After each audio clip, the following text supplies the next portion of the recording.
Em clima de quilombo, conectando territórios, dados e narrativas. Saudações, malungos e maluncas. Sejam bem-vindas e bem-vindos ao podcast Em Clima de Quilombo, uma roda de aquilombamento no qual a gente se reúne para escutar, aprender, fortalecer as vozes quilombolas e de diversos outros movimentos que dialogam e confluem com projetos que nascem no chão do território. Nessa primeira temporada, iremos realizar 6 episódios, com convidadas e convidados super especiais, que trazem na bagagem lutas, sonhos e conhecimentos ancestrais. No nosso terceiro episódio, vamos apresentar a Geração Cidadã de Dados, estratégia de elaboração de diagnóstico local, luta e resistência, além de convocar as comunidades quilombolas a se tornarem protagonistas na produção de dados sobre as suas próprias realidades, desmistificando que dados são exclusividade de instituição técnicas e demonstrando como as ferramentas digitais acessíveis podem conectar tecnologia com lutas sociais ancestrais. Durante os 6 episódios desse podcast, vocês são convocados a entrarem nessa grande roda de confluência de saberes. Comigo, Ruchelli Valadares, quilombola do Quilombo Oxalá de Jacundaí, comunicadora quilombola, ativista e gestora de comunicação do Instituto Perpetuar. E comigo, Keise Valadares, quilombola do Quilombo Oxalá de Jacundaí, ativista, cientista social e secretária do Instituto Perpetuar. A partir das confluências realizadas com as organizações do movimento quilombola no primeiro episódio e o mergulho que realizamos dos dados governamentais apresentados no episódio anterior, sigamos em roda, aquilombando, confluindo e fazendo esse chamamento para a luta e ampliando as vozes quilombolas. E para seguir em roda, convocamos os nossos convidados para se apresentar, confluir e aquilombar esse episódio com a gente. Sejam todos muito bem-vindos e fiquem à vontade para se apresentar. Oi, gente, eu sou Paulinho Mota, eu sou coordenador de dados no Datalab, trabalho lá há 5 anos e ajudo a organização a pensar e estruturar os programas e projetos de geração cidadã de dados Brasil afora. Obrigado pelo convite. E aí, gente, Tiane aqui de novo, tudo bem, pessoal? Bom, eu falo essa nossa conversa é o de fellow da Fundação Mozilla, nessa proposta de fazer a geração cidadã de dados dentro de Oxalá de Jacundaí. Mas sou doutora em comunicação, faço parte da Rede Transfeminista de Cuidados Digitais e do Centro de Estudos e Defesa do Negro no Pará, o CEDEM. Tá?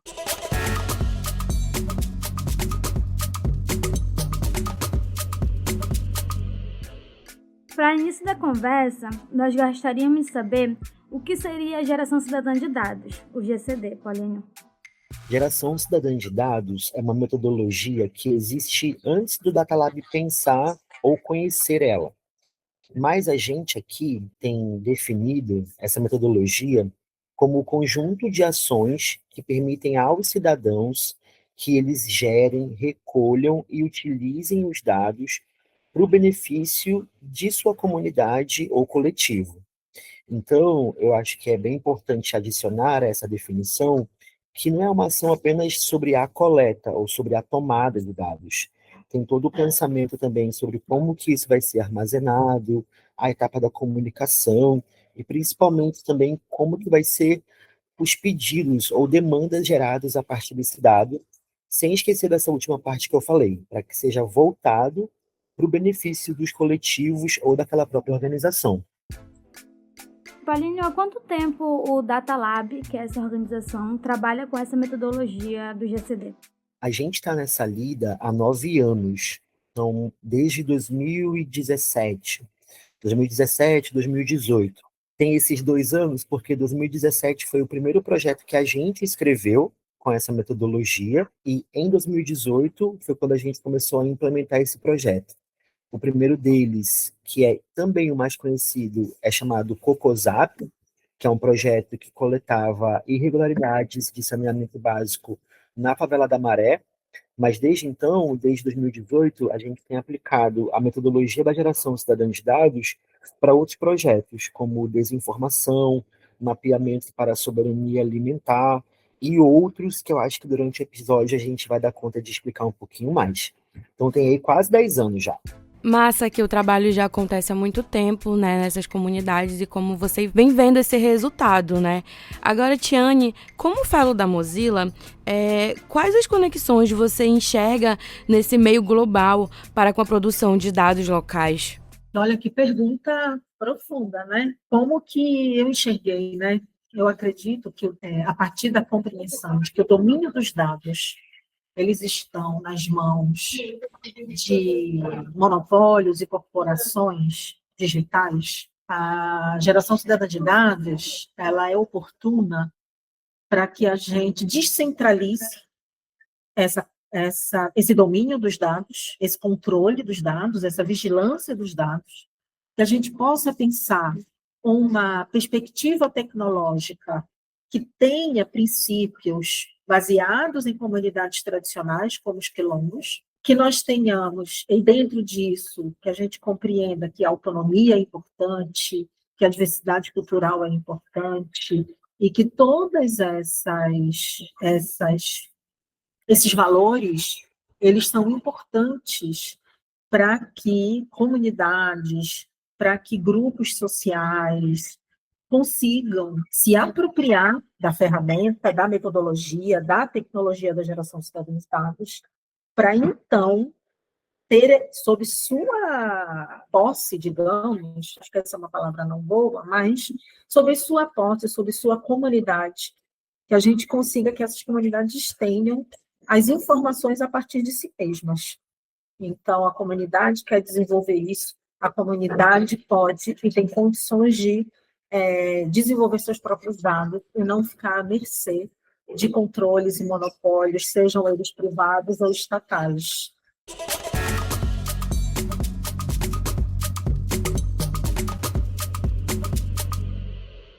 Tiane, como tu acha que a gente consegue garantir que esses dados que nós, comunidades quilombolas, produzimos sejam seguros? Porque tu trabalha também na rede Transfeministas, né? Então, se tu conseguires trazer para cá também esse teu processo. Eu acredito muito no respeito aos protocolos.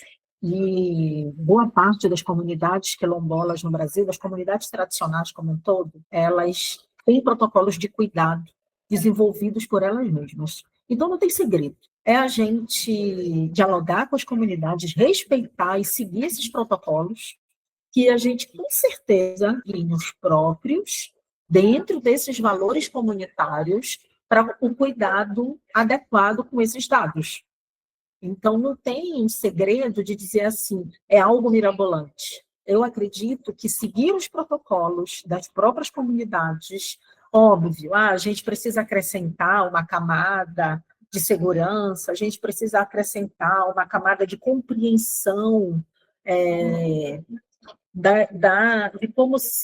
como mitigar danos na internet. A gente vai fazer isso com a participação comunitária, mas seguir os protocolos das comunidades já é algo muito grande, porque as comunidades tradicionais têm se cuidado, têm cuidado de si mesmas com muita sabedoria, né? Então, eu acho que são caminhos que a gente consegue trilhar e acrescentar camadas para que a gente consiga que esses dados estejam bem administrados, bem mediados.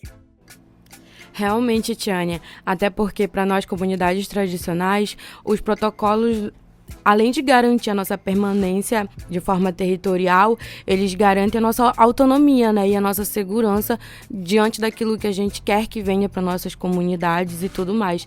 Então é um ponto muito importante mesmo, até nessa geração de dados, né, de como é feito isso. A partir desses apontamentos, a gente gostaria também de entender como é que é feita esses cuidados éticos dentro do Data Lab, Paulinho. Como é que funciona e como é que vocês produzem isso a partir desses cuidados? Ruchelli, eu acho que tem uma perspectiva dentro da metodologia da geração cidadã de dados, onde a gente compreende no começo do projeto ou do processo que não tem uma forma única de fazer, principalmente quando a gente está num projeto como esse que a gente fez, que a gente estava migrando para um outro tipo de território, muito diferente do nosso, e com outro tipo também de pessoas com outra trajetória, né? Então, por exemplo, enquanto que em projetos passados do Batalab, a gente esteve atuando dentro de favela e pessoas de favela, e aí em cada projeto vai ser pensado uma forma de respeito.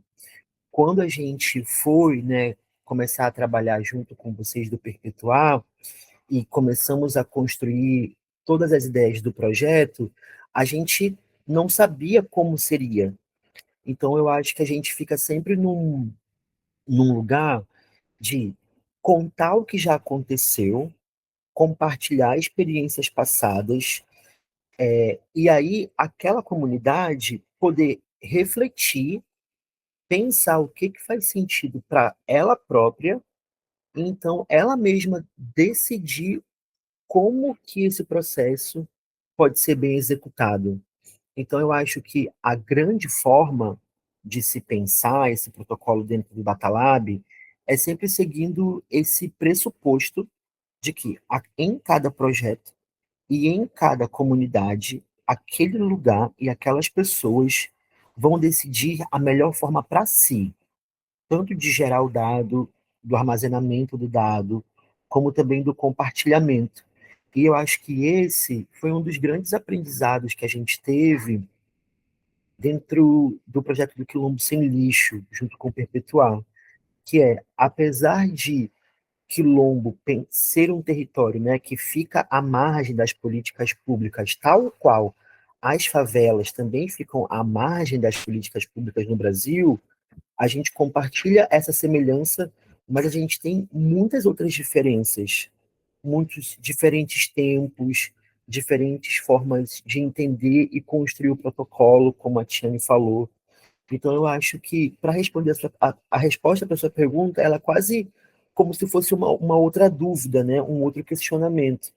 Só que dentro da metodologia da geração cidadã de dados, existe esse passo aonde as pessoas envolvidas dentro do projeto vão entender com qual mecanismo vão coletar aquelas informações e da gente conversar quais são as consequências de escolher exatamente aquele mecanismo que foi decidido como melhor.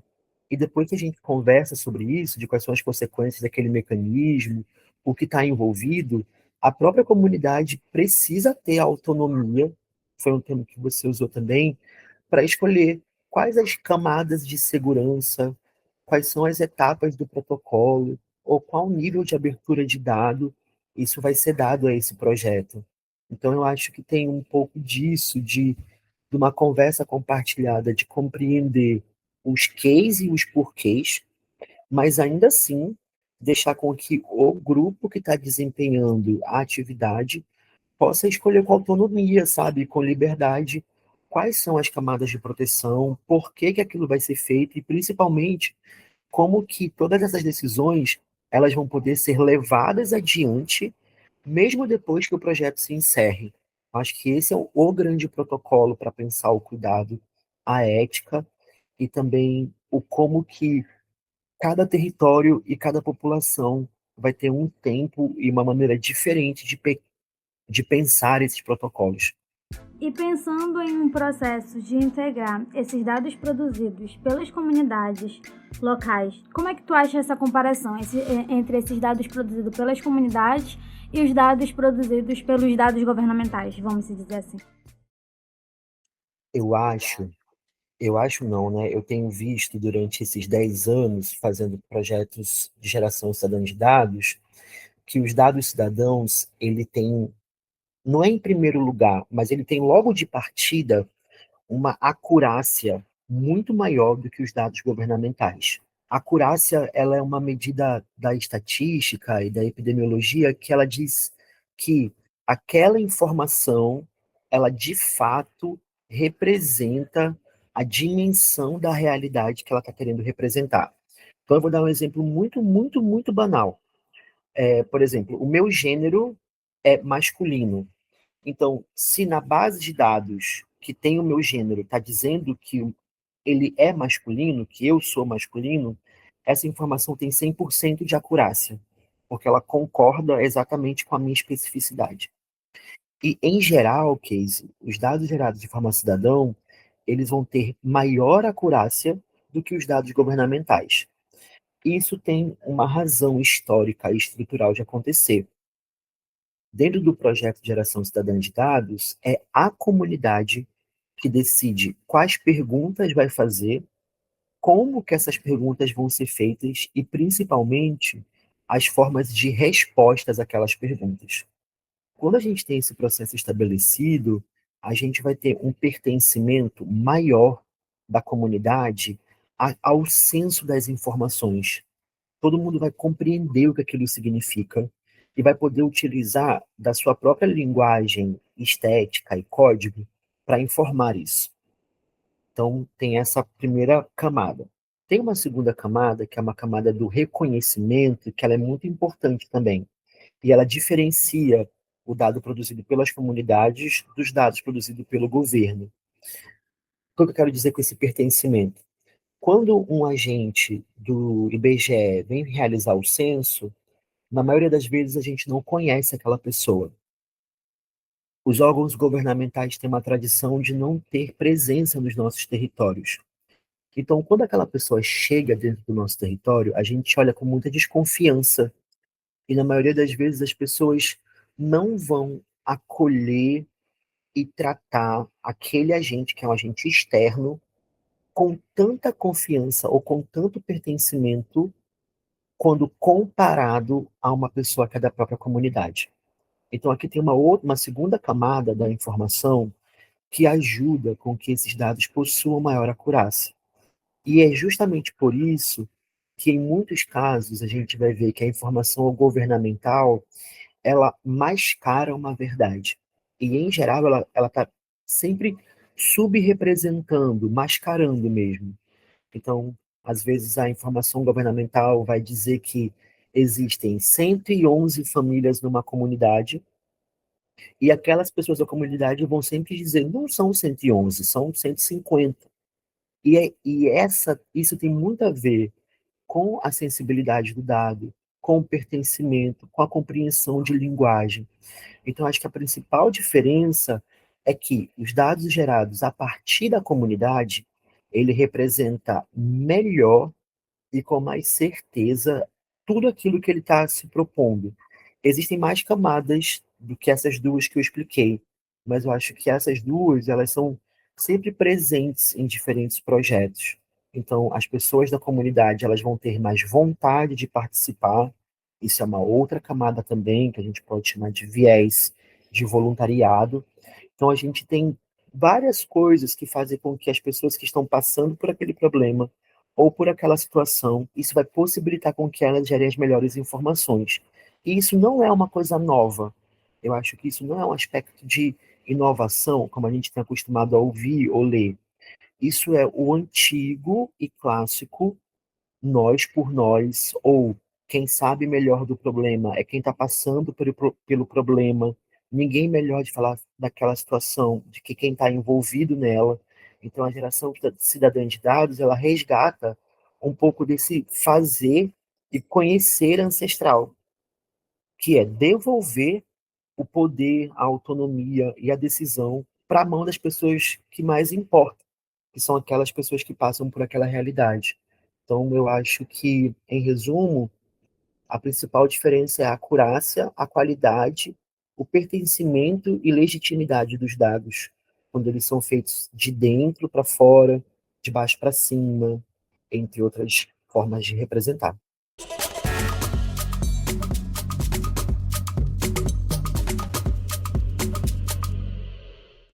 O Paulinho acaba trazendo várias formas de como acontece essa integração, né? E até nisso, na questão dos dados, a gente pode perceber que existe também uma pluralidade e diferentes formas de fazer essa coleta de dados também de uma forma governamental até. E pensando nisso, o plano GCD, que vem dessa forma mais comunitária, de base, tu trazes isso na tua fala, sobre pegar esse processo tudo de dentro para fora, de baixo para cima, a gente gostaria de entender, Tiane, como é que tu vê o potencial do GCD para fortalecer o processo de titulação e reconhecimento de direitos territoriais? Nossa, absolutamente é possível que a metodologia contribua para essas. Primeiro, porque você consegue apresentar de maneira organizada os dados da comunidade sobre a história, a memória e pertencimento daquele território, que é por onde se atravessa a importância de reconhecimento e titulação, né? Então, a história desse território, a história dessas pessoas, como que esse território nasce, quem são as pessoas que chegam e como chegam a esse território. Então, eu acho que, inclusive, nesse aspecto, a gente teria assim, possibilidades irrefutáveis de comprovação do pertencimento do território, o que possibilitaria muito mais titulações no Brasil, porque nós estamos com defasagem de titulação. A gente tem aí diversos quilombos que estão aguardando titulação há muito tempo, em vários estados. Então, eu acredito que seria uma forma da comunidade, a partir dos seus próprios levantamentos e organização, confrontar o que é considerado como dado oficial, que são os dados públicos, e mostrar a história daquele território a partir de si própria, e com isso reivindicar de maneira mais enfática a titulação. Então, eu acredito realmente nessa confluência. Tiane, nesse processo de construção do GCD nessas comunidades tradicionais, a gente gostaria de saber como esses dados produzidos por essas comunidades, elas podem ser efetivas para pesquisa, para mostrar necessidade. Já falaste desse processo de construção de direitos, né? Mas nesse processo de construir sustentabilidade para essas comunidades. Como manter essas comunidades engajadas na produção de dados, nessa produção contínua de dados, né? Olha, eu acredito que, enquanto pessoa de comunidade de terreiro, tem uma coisa que talvez seja uma similaridade entre as nossas tradições. A gente gosta de contar as nossas histórias. A gente gosta de conhecer sobre a gente. A gente gosta de fazer parte. Então, eu acredito que a maneira de manter engajadas as nossas comunidades, seja uma comunidade quilombola, seja uma comunidade de terreiro, não vou falar sobre comunidades indígenas, porque não tenho propriedade, mas até mesmo comunidades urbanas, acho que a gente, trabalhando esses princípios comunitários mesmo, a coletividade, a diversidade, a participação das pessoas, eu acredito que isso ajudaria com que a gente conseguisse mais engajamento e as pessoas identificassem que, por meio dessa coleta de dados, por meio dessa geração de dados, elas conseguem, inclusive, contar as histórias de fortalecimento do território. O que esse território produz? Como esse território produz? O que sai desse território enquanto produção, seja produção artesanal, produção agrícola, o que esse território também está produzindo em dimensões culturais. Vou dar um exemplo de Oxalá de Jacundaí. Oxalá de Jacundaí tem os agricultores que estão produzindo não só as hortas, mas os artesanatos, sem, além deles terem essa construção coletiva e a partir desse princípio comunitário, sem mecanismos predatórios. Outro aspecto importante, a questão cultural. Então, a quilomboteca, um exemplo de como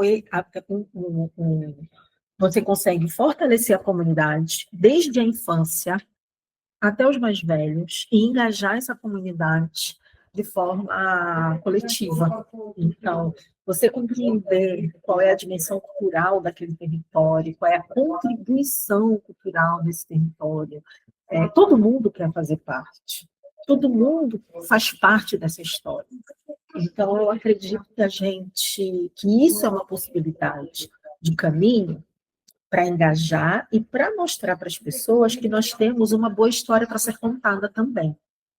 Não só uma história de sofrimento, não só uma história de expropriação, não só uma história de perda e precariedade, mas uma história de fortalecimento, de conquista, de comunidade e de produção, de conhecimento, de produção, de cuidado do território. Então, eu acredito que daria para, a depender da decisão da comunidade, contar várias histórias. E as comunidades, em geral, gostam de contar essas histórias, e eu vejo no Jacandaí como as pessoas gostam de contar as suas histórias também, como eu vejo no meu terreiro, por exemplo, né? Esses encontros de dizer, poxa, eu lembro disso, eu lembro daquilo, então vamos transformar esse eu lembro disso, eu lembro daquilo em dado, e vamos colocar a nossa história lá para cima. Eu acho que seriam formas, inclusive, de fortalecimento mesmo, não só de fortalecimento da identidade cultural, mas até de fortalecimento econômico. Esse fortalecimento que a Tiane fala, ele é muito importante para que tenha uma base, né, dentro dos territórios, não só do Quilombo Oxalá de Jacundaí, mas aquelas outras comunidades que podem conhecer o plano GCD e que podem vir a produzir os seus próprios dados. Levando em consideração esse fortalecimento dentro desse território, a gente também gostaria de entender como é que esses dados, Paulinho, eles podem ser produzidos para além dessas comunidades e que cheguem, né, nesses tomadores de decisões a serem levados a sério aquilo que a gente acaba coletando, né, dentro dessas comunidades de acordo com as nossas necessidades e urgências.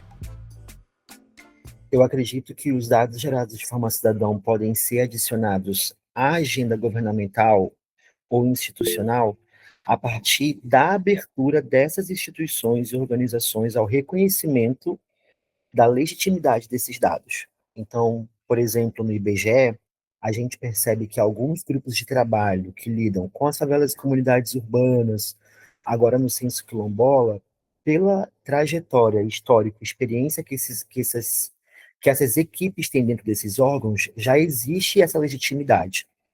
Então, o que a gente precisa é de uma vontade política de outros órgãos governamentais reconhecerem que os dados gerados a partir das comunidades têm também esse reconhecimento e uso efetivo.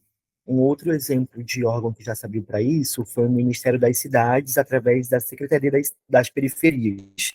Então, a forma de fazer isso, né, do governo é tendo vontade política e a partir das organizações do terceiro setor, dos coletivos, da sociedade civil, é justamente achando essas brechas nesses conselhos, nos grupos de trabalho que tem já um pouco da aproximação com as comunidades para fazer com que isso entre nas fissuras e nas rupturas que a gente consegue alcançar. Então é um caminho de duas mãos, na verdade, né? Da parte do governo de ter vontade política e da sociedade civil de conseguir compreender qual que é o órgão estrutural para incidir e adicionar os seus dados. A gente percebe na tua fala, Paulinho, que existe também um caminho longo e árduo, né, a trilhar, para que a gente possa levar isso para esses governos e que a gente possa também ser enxergado dessa forma, como tu mesmo traz na tua fala. Eu queria só pra gente finalizar esse papo, entender como é que a gente pode manter, né, essas comunidades engajadas na produção contínua desses dados que estão sendo construídos. Eu acredito que mantendo o projeto, né, continuando a coleta, acho que o Cocosap é uma prova disso. A gente levou quase que 5 anos para ser reconhecido institucionalmente como um projeto que tem essa legitimidade e acoplar ele ao governo. Então, acho que tem essa primeira questão que é do tempo. Então, não pensar que em um ano essa batalha vai estar vencida ou facilitada. Existe também uma segunda coisa, que é de manter uma agenda de dados abertos, ou seja, os dados produzidos serem estruturados e disponibilizados, respeitando o caráter de privacidade dos usuários. Isso também é muito importante, fazendo com que esses dados sejam disponibilizados em formato interoperacionável, isso também ajuda bastante, e sempre estudando e atuando em redes. Então, eu acho que nenhum trabalho da geração cidadã de dados teve sucesso até hoje se ele não foi articulado com mais organizações e principalmente respeitando aquelas organizações que já lidam com aquela temática há mais tempo. Então, eu acho que esses três eixos, eles são muito importantes para possuir esse reconhecimento e essa continuidade.